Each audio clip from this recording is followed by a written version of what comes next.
Hello student, हम लोग class 10th के अंतर्गत इतिहास देख रहे थे और इतिहास का अध्याय 4 देख रहे थे।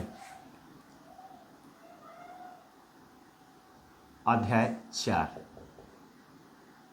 और इस लेसन का नाम था औद्योगिकरण का युग।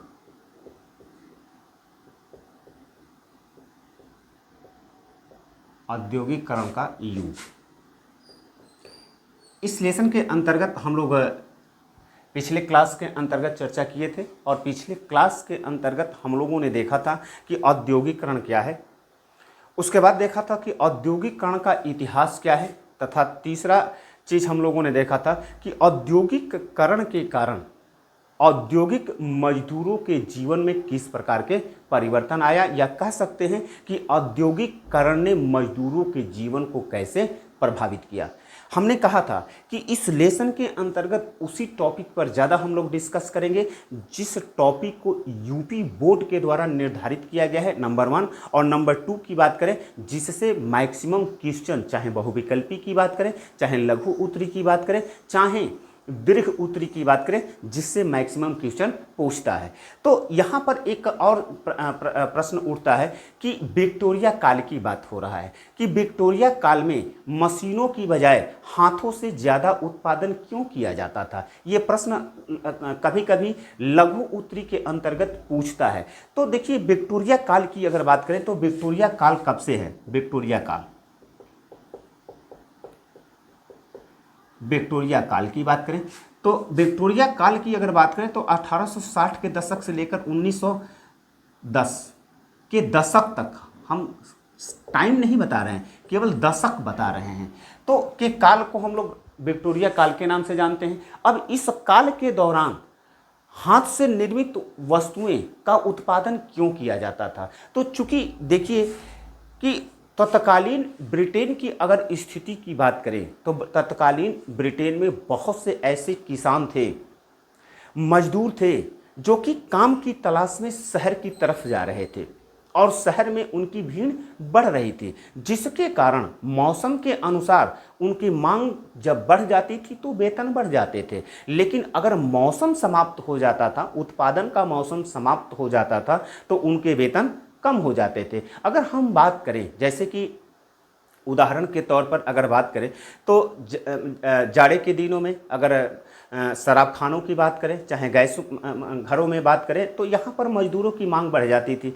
ठीक उसी प्रकार से अगर कहें कि जब क्रिसमस का त्यौहार आता था तो क्रिसमस के त्यौहार के दौरान ग्रीटिंग कार्ड बनाने वाले मजदूरों की मांग बढ़ जाती थी, बुक बाइंडिंग करने वाले मजदूरों की मांग बढ़ जाती थी। यानी कहने का अर्थ है कि मौसम के अनुसार मजदूरों की जब मांग बढ़ जाती थी तो उनके वेतन भी बढ़ जाते थे। लेकिन उत्पादन के मौसम समाप्त होने के बाद ये मजदूर क्या हो जाते थे, बेकार हो जाते थे। पिछले दिन भी हम लोग पढ़ रहे थे कि मजदूरों को जीवन कैसे प्रभावित हुआ। तो जब ये बेकार हो जाते थे तो उनकी मजदूरी क्या हो जाती थी, कम हो जाती थी। और यही कारण है कि जो उद्योगपति थे तत्कालीन, यानी कि विक्टोरिया काल के जो उद्योगपति थे, चूंकि उनको कम वेतन पर भारी मात्रा में ये मजदूर उपलब्ध हो जाते थे, और यही कारण है कि वो मशीनों की बजाय वह किससे उत्पादन कराते थे, मजदूरों से उत्पादन कराते थे। लेकिन यहाँ पर हम देखते हैं कि कुछ पॉइंट्स देखते हैं, इसके अतिरिक्त भी क्या पॉइंट हो सकता है कि इसके अतिरिक्त भी ये कारण की अगर बात करें कि विक्टोरिया काल में हाथों से मशीनों की बजाय हाथों से वस्तुओं का उत्पादन ज़्यादा क्यों किया जाता था। तो इसके अंतर्गत हम लोग देखते हैं कि जो अभी भी औद्योगिकरण तो हो चुका है, लेकिन औद्योगिकरण होने के बावजूद भी अभी भी जो मशीनें हैं वह महंगी है, या कह सकते हैं कि तकनीक क्या है, महंगी है। और महंगी होने के कारण सारे के सारे जो उद्योगपति हैं वह मशीनों से उत्पादन कराना नहीं चाहते हैं। दूसरा नंबर कि उत्पादन का एक मौसम होता है, उस मौसम में अत्यधिक उत्पादन की आवश्यकता होती है। सपोज कीजिए कि अगर किसी मशीनरी खराबी हो जाता है तो उस समय तकनीक का अभी अभाव है, तकनीक की अभी कमी है। एक बार मशीनी खराबी होने के कारण पता चलेगा कि पूरा उत्पादन का मौसम आपका निकल जाएगा, तब जाकर के मशीन ठीक होंगे। यही कारण है कि वह जो वहाँ के उद्योगपति थे वह मजदूरों पर ज़्यादा विश्वास करते थे मशीनों की बजाय। लेकिन इसके अतिरिक्त अन्य कारण क्या था? अगर दूसरे कारण की बात करें तो मशीनों से एक ही प्रकार की बहुत सारे उत्पाद किए जा सकते थे, यानी उसमें वस्तुओं में विविधता उत्पन्न तो नहीं होगा, लेकिन बहुत से एक ही प्रकार के उत्पादन किए जा सकते थे। और बाजार में क्या था? विविध वस्तुओं की मांग थी, यानी कि वस्तुओं की विविधता की मांग थी। जैसे उदाहरण के तौर पर देखते हैं कि अगर तत्कालीन ब्रिटेन में बात करें तो तत्कालीन ब्रिटेन में 500 प्रकार की हथौड़ियाँ तथा 45 प्रकार की कुल्हाड़ियों का निर्माण किया जाता था। अब यहाँ पर देखिए कि मशीन तो हथौड़ी बनाएगी, लेकिन वह एक ही प्रकार की लाखों करोड़ों बना सकती है, लेकिन ये क्या है? 500 प्रकार की है, 500 प्रकार की हथौड़ियों की आवश्यकता है। यहाँ तक कि कुल्हाड़ियों की अगर बात करें, ये उदाहरण मात्र हैं, ये कुछ उदाहरण ये जो दिया गया है किताब में दिया गया है, उसी उदाहरण को हमने उठाया है। इस प्रकार से अन्य भी उदाहरण हो सकते हैं। अगर हम 45 प्रकार की कुल्हाड़ियों की बात करें तो मशीनों से बहुत सी कुल्हाड़ियों का निर्माण किया जा सकता है, लेकिन 45 प्रकार की नहीं, एक ही प्रकार की बहुत सी कुल्हाड़ियों का निर्माण किया जा सकता है। ऐसे हालात में यांत्रिक प्रौद्योगिकी की आवश्यकता नहीं थी, बल्कि मानवीय गुणवत्ता की आवश्यकता थी। और यही कारण है कि जो तत्कालीन विक्टोरिया काल के उद्योगपति थे वे मजदूरों से ज़्यादा उत्पादन कराते थे। अगर हम तीसरे रीजन की बात करें, तीसरे कारण की बात करें, तो बहुत से अभी भी संभ्रांत परिवार था, या कह सकते हैं कि जो अमीर परिवार था, जैसे सामंत थे, कुलीन लोग थे, उद्योगपति थे, वे हाथ से निर्मित वस्तुओं को तरजीह देते थे, क्योंकि हाथ से जो कपड़ों का निर्माण किया जाता था, यानी कि उसकी कढ़ाई की जाती थी, बुनाई की जाती थी, वह अन्य कपड़ों से, यानी कि मशीन द्वारा निर्मित कपड़ों से डिफरेंट होता था और बहुत ही सुंदर होता था। और यही कारण है कि जो अमीर लोग थे वह अभी भी हाथ से निर्मित वस्तुओं को ज़्यादा प्रीफर करते थे, ज़्यादा तरजीह देते थे। और यही कारण है कि उद्योगपति मशीनों की बजाय हाथों से ज़्यादा उत्पादन कराना चाहते थे। और अगर नंबर 3 की बात करें, जिन देशों में मजदूरों की कमी थी उन देशों में तो मशीनों से काम कराया जाता था, लेकिन ब्रिटेन में मजदूरों की कोई कमी नहीं थी। और यही कारण है कि ब्रिटेन में मशीनों की बजाय मजदूरों से उत्पादन कराया जाता था। अगर अमेरिका की बात किया जाए, जैसे उदाहरण दिया है कि अमेरिका में चूंकि मजदूरों की कमी थी, यही कारण है कि वहाँ पर मशीनों से ज़्यादा उत्पादन किया जाता था। लेकिन अगर ब्रिटेन की बात करें तो ब्रिटेन में मजदूरों की कोई कमी नहीं थी, और यही कारण है कि ब्रिटेन में मशीन की बजाय हाथों से उत्पादन किया जाता था। तो ये 4-5 रीजन है, आपको कुछ नहीं करना है, बस विक्टोरिया काल के दौरान क्यों उद्योगपति मशीनों की बजाय मजदूरों से उत्पादन कराते थे, आप लिख ले जाएंगे। बस केवल आपको माइंड प्रिपेयर करने की आवश्यकता है। उसके आगे चलते हैं और सबसे इम्पोर्टेंट क्वेश्चन पर चलते हैं। इस लेसन के अंतर्गत हम तो कहते हैं कि ये औद्योगिकरण ने, यहाँ पर प्रश्न भी लिख देते हैं कि औद्योगिकरण ने भारतीय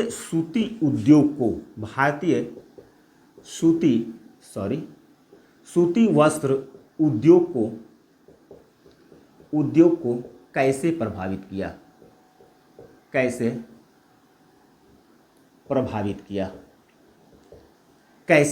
किया। इस लेसन के अंतर्गत ये इंपॉर्टेंट क्वेश्चन है और मैक्सिमम बार इसको हिट किया गया है, और बहुत ही कह सकते हैं कि सिंपल भी है, कोई विशेष इसमें याद करने की आवश्यकता नहीं है, बस समझने की आवश्यकता है। तो इसी को हम लोग समझने का प्रयास करते हैं। अगर प्राचीन काल की बात किया जाए तो प्राचीन काल से ही भारत व्यापार का प्रमुख केंद्र रहा है। अगर भारत से बात किया जाए तो भारत से विश्व बाजार को, अगर वस्त्र की बात किया जाए, यानी कि सूती वस्त्र, अभी हमने देखा सूती वस्त्र की बात किया जाए, चाहे मसाला की बात किया जाए, चाहे रेशम की बात किया जाए, विश्व बाजार में व्यापार भारत के द्वारा व्यापार किया। सूती वस्त्र की अगर बात करें तो जिस प्रकार का सूती वस्त्र भारत में निर्मित होता था, मुलायम और महीन, उस प्रकार के सूती वस्त्र दुनिया के किसी भी देश में नहीं होता था। क्यों? क्योंकि यहाँ का जो रेशम था, यहाँ का जो रेशम था अत्यंत ही महीन और मुलायम होता था, महीन और मुलायम होता था। यही कारण है कि भारत क्या था, भारत प्राचीन काल से ही विश्व बाजार के लिए में व्यापार में का प्रमुख केंद्र था। अगर मसालों की बात करें तो आज भी मसाला जितना भारत में उत्पादन होता है कहीं पर भी इतना उत्पादन नहीं होता है। यह जो व्यापार था वह व्यापार स्थलीय तथा समुद्री मार्ग से होता था, जिसको हम लोग भूमंडलीकरण के अंतर्गत किस नाम से जानते थे? इसी को हम लोग रेशम मार्ग के नाम से जानते थे, रेशम मार्ग के नाम से, या सिल्क रूट, सिल्क रूट को ही मार्ग बोलते हैं, सिल्क रूट के नाम से जानते थे। तो यहाँ से जो भारत का जो व्यापार विश्व बाजार में जो व्यापार करता था वह स्थलीय तथा समुद्री मार्गों से होकर के जाता था। अगर हम समुद्री मार्गों की बात करें तो समुद्री मार्गों के अंतर्गत देखा गया है कि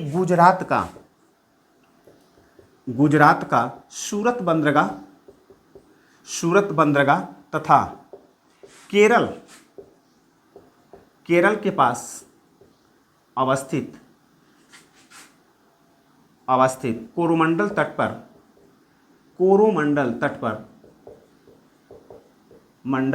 तट पर स्थित मछलीपट्टनम बंदरगाह,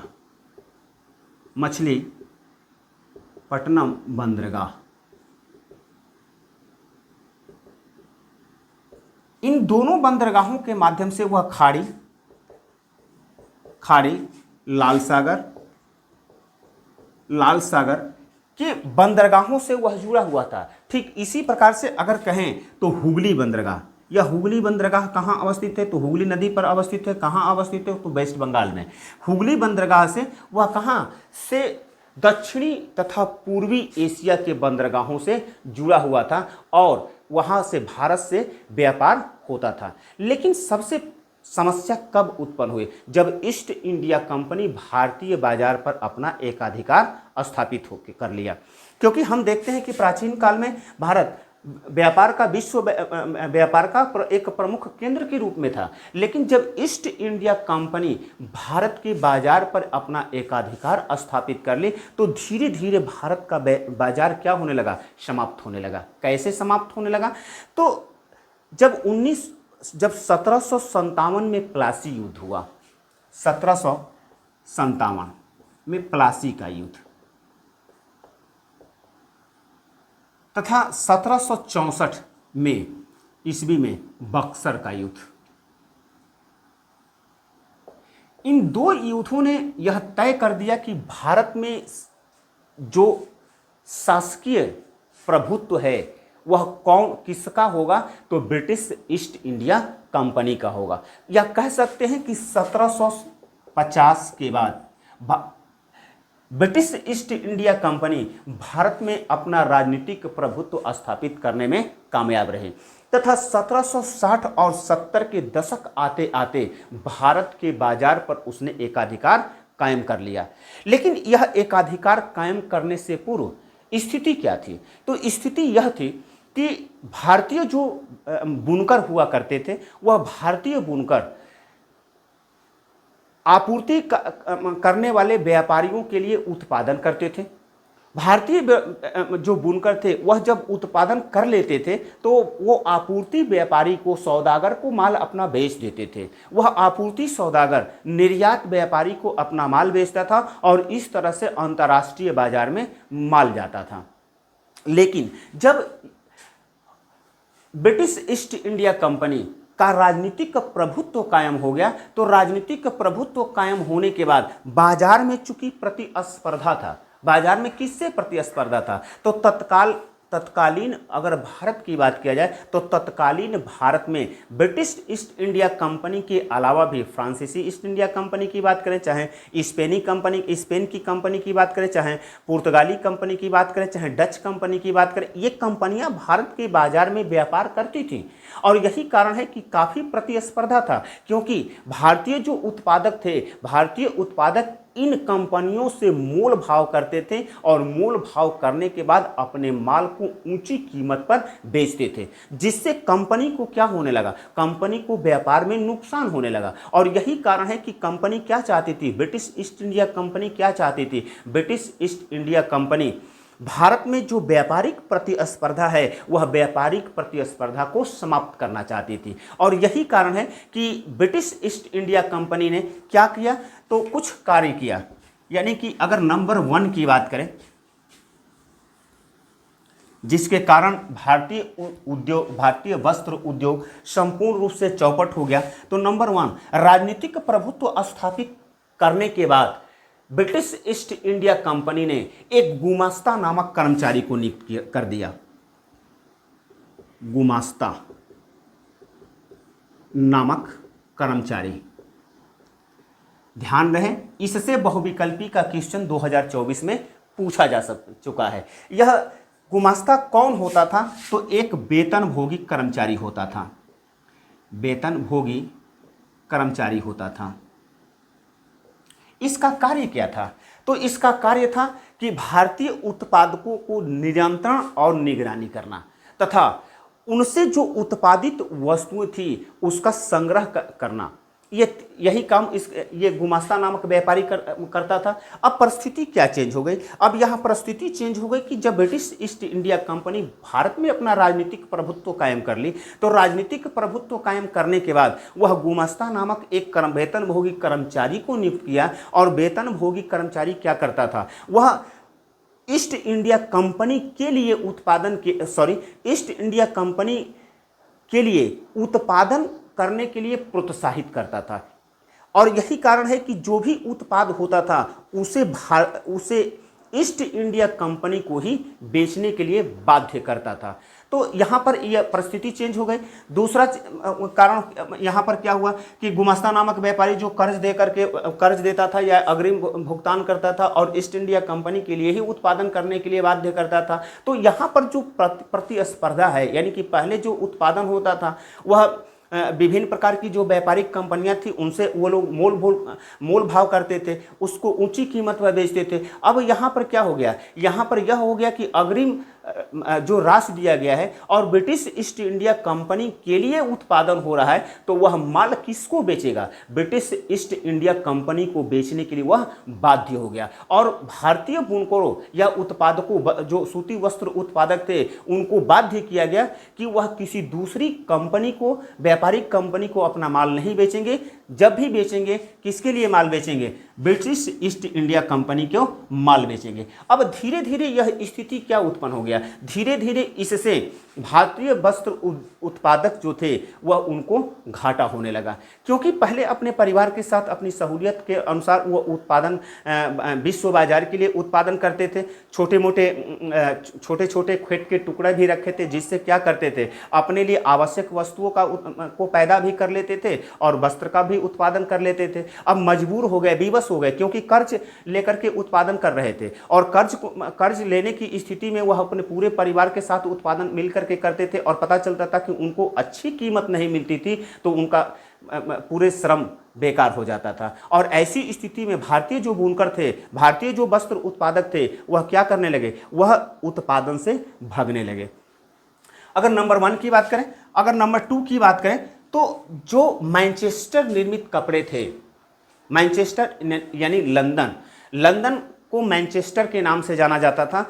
और जब लंदन स्थित मशीन से निर्मित कपड़े जब भारत के बाजार में आने लगे, तो भारत के बाजार में आने के कारण वह क्या होने लगे, वह भारत में कम कीमत पर बिकते थे, चूंकि मशीन से निर्मित कपड़े थे और मशीन से निर्मित कपड़ों की कीमत क्या होती है, कम होती है, यानी कि सस्ते दर पर उपलब्ध होता है। और जिसके कारण भारत के जो वस्त्र उद्योग के व्यापारी थे उनका भारत के बाजार से निष्कासित हो गए। और ऐसी स्थिति में भारतीय वस्त्र उद्योग धीरे धीरे क्या होने लगा, धीरे धीरे समाप्त होने लगा। और यही जो कारण है कि भारत का वस्त्र उद्योग औद्योगिकरण के कारण संपूर्ण रूप से समाप्त हो गया। जो पहले भारत का सूती वस्त्र पूरे ब्रिटेन ही नहीं बल्कि पूरी विश्व में व्यापार किया जाता था, अब धीरे धीरे क्या हो गया, अपने भी बाजार से यह संपूर्ण रूप से समाप्त हो गया। और इस तरह से कह सकते हैं कि ब्रिटिश ईस्ट इंडिया कंपनी की राजनीतिक प्रभुत्व कायम करने तथा अपने मुनाफे के लिए जो नीतियां परिवर्तन की गई और जिसके कारण भारतीय बाजार क्या हो गया, पूर्ण रूप से कोलैप्स हो गया, समाप्त हो गया। अब इसके अंतर्गत एक और क्वेश्चन पूछा जाता है कि भारतीय बुनकरों की जीविकोपार्जन कैसे समाप्त हो गया, या कह सकते हैं कि भारतीय जो बुनकर थे औद्योगिकरण के कारण उनका व्यवसाय कैसे समाप्त हो गया। तो यही कारण है, जब भारत में ईस्ट इंडिया कंपनी का प्रभुत्व कायम हो गया, यहाँ से दोनों क्वेश्चन लगभग सेम टाइप का चलेगा और यहाँ पर घबराने की आवश्यकता नहीं है, क्योंकि जो सूती वस्त्र उत्पादक हैं वे बुनकर ही हैं। और बुनकरों की जो सूती वस्त्र समाप्त होने या समाप्त होने की जो स्थितियां हैं, जो परिस्थितियां हैं, जो कारण हैं, वही कारण क्या हैं, बुनकरों की जीविका समाप्त होने के कारण हैं। तो जब British east India company Bharat में अपना राजनीतिक प्रभुत्व कायम कर ली और राजनीतिक प्रभुत्व कायम करने के बाद जब अपनी यानी ईस्ट इंडिया कंपनी के लिए उत्पादन करने के लिए अग्रिम भुगतान कराने लगी, किसके माध्यम से, गुमास्ता नामक कर्मचारी के माध्यम से। जब गुमास्ता नामक कर्मचारी के माध्यम से उत्पादन कराने लगी तो बुनकर विवश हो गए। बुनकर कैसे विवश हो गए, क्योंकि अभी हमने बताया यही रीजन है। नंबर 1 कारण की बात करें कि अब बुनकर जो पहले विभिन्न प्रकार के सौदागरों से वह मोल तोल करके अपना माल बेचते थे, अब विवश हो गए कि वह केवल और केवल गुमास्ता नामक कर्मचारी को ही अपना माल बेच सकते थे। नंबर 1 की बात करें। नंबर 2 की बात करें तो जब अमेरिका में गृह युद्ध प्रारंभ हुआ,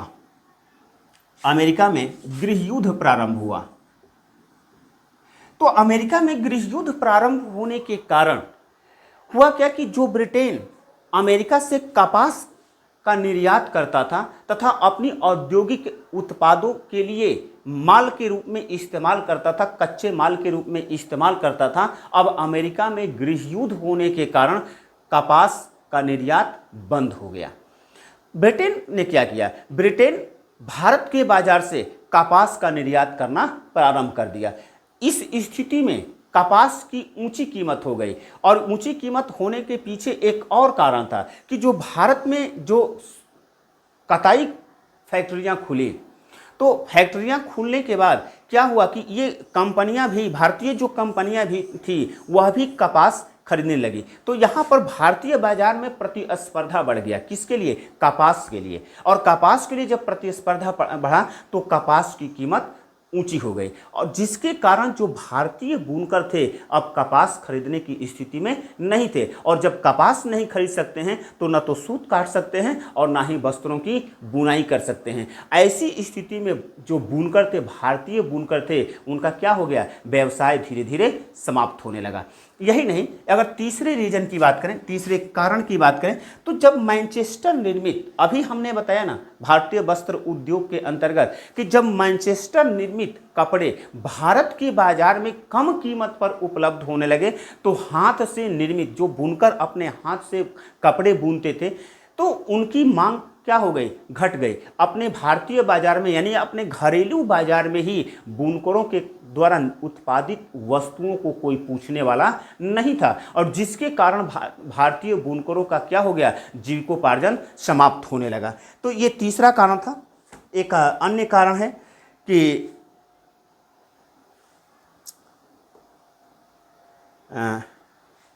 नहीं, चौथा भी कारण हो गया। तो इस तरह से क्या होता है कि भारतीय बुनकरों का जीविकोपार्जन क्या हो जाता है, समाप्त हो जाता है। भारतीय बुनकरों का जीविकोपार्जन समाप्त हो जाता है। तो इसको देख लीजिएगा ये दोनों ही इम्पोर्टेंट क्वेश्चन हैं। यानी कि भारत में औद्योगिकरण के कारण भारत में जो सूती वस्त्र उद्योग कैसे प्रभावित हुआ, नंबर 1, और नंबर 2 कि ये औद्योगिकरण के कारण भारतीय बुनकरों का जीविकोपार्जन कैसे समाप्त। यही 3 रीजन है, 3-4 रीजन है कि जो गुमास्ता नामक व्यापारी वेतनभोगी कर्मचारी है, उसके आने के बाद वह भारतीय बुनकरों को इसलिए बाध्य किया कि केवल और केवल ईस्ट इंडिया कंपनी के लिए उत्पादन करें। अब यहाँ पर प्रतिस्पर्धा समाप्त हो गया, ये मोल तोल नहीं कर सकते थे। अपने जो गुमास्ता नामक कर्मचारी जो भी कीमत देता था उसी कीमत पर बेचना है, तो उनका जीविकोपार्जन वैसे ही समाप्त हो जाएगा। दूसरा नंबर की अगर बात करें, अमेरिका गृह युद्ध के कारण जो कपास की कीमत में ज़्यादा उछाल होता है, ज़्यादा बढ़ जाती है, ऊंची कीमत हो जाती है, तो जो बुनकर होते हैं वह बुनकर खरीदने में असमर्थ हो जाते हैं। अगर नेक्स्ट रीजन की बात करें तो मैनचेस्टर निर्मित कपड़े, जब मैनचेस्टर निर्मित कपड़े भारतीय बाजार में आ गए तो कम कीमत पर मशीन से निर्मित कपड़े काफ़ी मात्रा में मौजूद था। यही कारण है कि बुनकरों के द्वारा हाथ से निर्मित कपड़े को कोई खरीदने वाला, कोई पूछने वाला था ही नहीं, जिसके कारण उनका व्यवसाय क्या हो गया, बुनकरों का व्यवसाय समाप्त होने लगा। और चौथे रीजन की बात करें तो चौथा रीजन है कि भारत में धीरे धीरे कंपनियां खुलने लगी। अगर 1854 की बात करें तो बम्बई में पहली सूती मिल का स्थापना किया गया। उसी तरह से 1874 की बात की जाए तो 1874 में मद्रास, यानी कि दक्षिण में मद्रास में कताई और बुनाई मिल खोला गया। तो इस तरह से भारत में भी जब उद्योग खुलने लगे तो भारत के बाजार में भी मशीन के द्वारा निर्मित कपड़े आने लगे, तो हाथ से निर्मित कपड़े को कोई पूछने वाला था ही नहीं। यही कारण है कि भारतीय बुनकरों का जीविकोपार्जन समाप्त हो गया। अब नेक्स्ट डे